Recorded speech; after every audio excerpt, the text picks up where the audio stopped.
spoke with Buckeye quarterback Will Howard this week. He said this is really kind of a matchup type game. Need to win the third down battle. Need to take care of the ball. Need to run the ball. That is paramount to them. And frankly, that just sounds like life inside the Big Ten. That's right. And that's one of the more interesting things, I think, as we go into this year is looking at the 4 teams that moved from the Pac-12 to the Big Ten.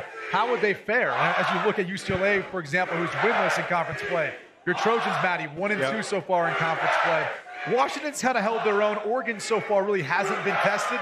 This is their first true test. If you want to be a part of that conversation to win the Big Ten, you got to be the most physical team. And that's going to be tested today. If I'm Ohio State, Donovan Jackson, the rest of that Ohio State offensive line has to be licking their chops because this Oregon defense, although they've improved against the run, you go back to that Boise State game, and we watched your guy, Ashton Jeanty, go off. And I think these Ohio State Buckeyes are feeling the same way headed into this matchup.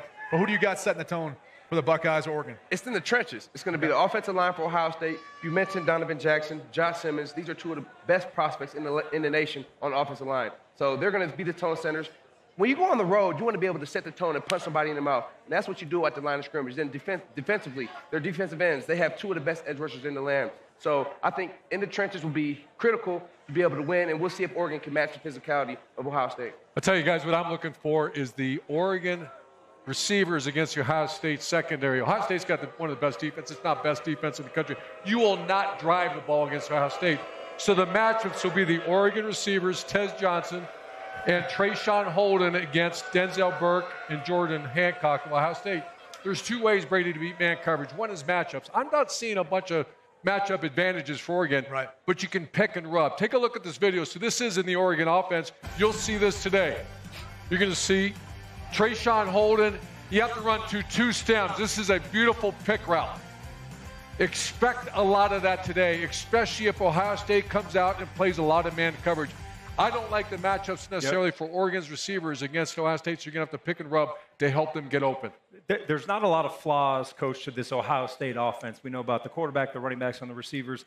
If there is something that you can point to, it is Will Howard under pressure this year. He's completing about 31% of his throws when he is pressured and 77% of his throws when he has a clean pocket. Brady, like most good quarterbacks, they are going to be effective.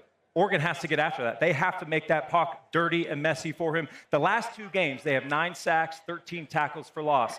Jordan Birch today, their best pass rusher, is questionable. We don't know if he's going to play. How does that impact this Oregon defense? They might give up some big plays. Huge impact. It's a huge impact, potentially. They might give up some big plays, but they have to get sacks. They have to get pressure. They have to get takeaways if they want to win this football game. You know, Coach, to your point, talking about the Oregon wide receivers, we didn't even talk about the Ohio State wide receivers. When you talk about matchups, that's where Oregon's probably feeling the biggest issue. And to your point, Matty, that rush has to get to Will Howard before he gets the football out there to those playmakers, in particular, number 4, Jeremiah Smith. And don't sleep on Will Howard's legs, by the way. He is trimmed down, and he is a lot more agile and nimble than most people think. No, he's not Matt. He doesn't have the big knee brace. He's more you or Mark.